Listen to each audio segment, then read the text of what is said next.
அன்புள்ள ரிஷப ராசி அன்பர்களே வணக்கம். ரிஷப ராசி அன்பர்களுக்கு சூரிய பயிற்சி, சுக்கிர பயிற்சி பலன்களை நாம் பார்க்க போகிறோம். சூரிய பகவான் ஜனவரி 15ஆம் தேதி தனுசு ராசியிலிருந்து மகர ராசி செல்கிறார். அதே நாளில் சுக்கிர பகவானும் தனுசு ராசியிலிருந்து மகர ராசிக்கு செல்கிறார். இதனுடைய சூரிய பகவான் தங்களுக்கு ரிஷப ராசியினருக்கு 9ஆம் இடம் செல்வதால் தந்தையாருக்கு பாதிப்பு. சூரியன் தங்களுக்கு 4ஆம் இடமாகிய சுகஸ்தானத்திற்கு உரியவர்.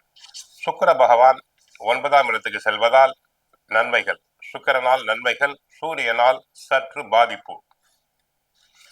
ஆக குடும்பத்தை பொறுத்தவரை ரிஷபராசி அன்பர்களுக்கு கணவன் மனைவி இடையே சில சமயங்களில் சற்று கருத்து வேறுபாடுகள் வரலாம். எந்த ஒரு பிரச்சனையும் தாங்கள் பேசி தீர்த்து கொள்ளுதல் வேண்டும். குடும்ப செலவுகள் அதிகரிக்கும். ஆனால் எதிர்பாராத வகையில் தங்களுக்கு உதவிகள் தேடி வரலாம். ஆரோக்கியத்தை பொறுத்தவரை உஷ்ண நோய், இருமல், சளி தொந்தரவு, தலைவலி போன்றவை தங்களுக்கு வரலாம். குளிர்காலம் என்பதால் உடலை நன்கு பராமரித்தல் வேண்டும். தொழில் வியாபாரத்தை பொறுத்தவரை தங்களுக்கு சூரியன் சம்பந்தப்பட்ட தொழில்களை செய்வோர்கள், ஆரஞ்சு, சிவப்பு நிற பொருட்கள், மருத்துவ பொருட்கள், கோதுமை, அரிசி, மிளகாய், ஏலக்காய், பெருங்காயம் போன்றவற்றை விற்பனை செய்யும் வியாபாரிகள் தொழிலில் கவனமாக இருத்தல் வேண்டும். பிறரை நம்பி பொறுப்புகளை ஒப்படைக்க கூடாது. தங்களுடைய நேரடி கண்காணிப்பு தேவை. அப்போதுதான் தொழிலில் தாங்கள் திறமையாக பணம் சம்பாதிக்க இயலும். தொழிலாளர்களை அனுசரித்து தாங்கள் செல்லுதல் வேண்டும். உத்தியோகத்தை பொறுத்தவரை உழைப்பு அதிகமாக இருக்கும். அதிக உழைப்பினால் உடலில் அசதி, சோர்வு வந்து விலகும். உத்தியோகம் சம்பந்தமாக குடும்பத்தை பிரிய வேண்டி இருக்கும். அடிக்கடி வெளியூர் பிரயாணங்கள் செல்ல வேண்டி இருக்கும்.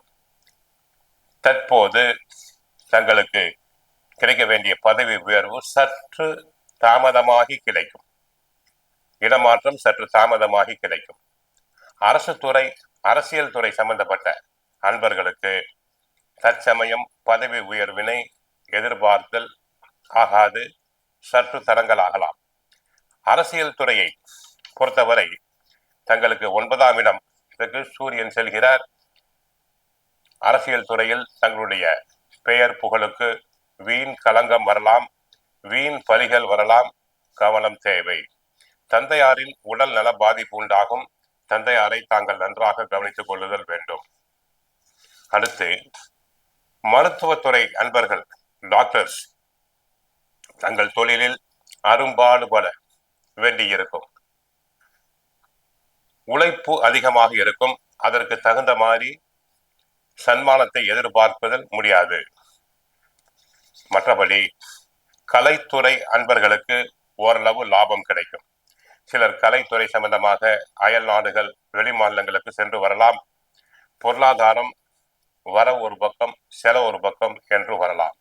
ஆக மொத்தம் ரிஷபராசி அன்பர்களுக்கு குடும்பத்தை பொறுத்தவரை கணவன் மனைவியிடையே விட்டு கொடுத்து செல்லுதல் வேண்டும். உடல் ஆரோக்கியத்தில் கவனம் செலுத்த வேண்டும். உத்தியோகத்தில் உழைப்பு அதிகம்.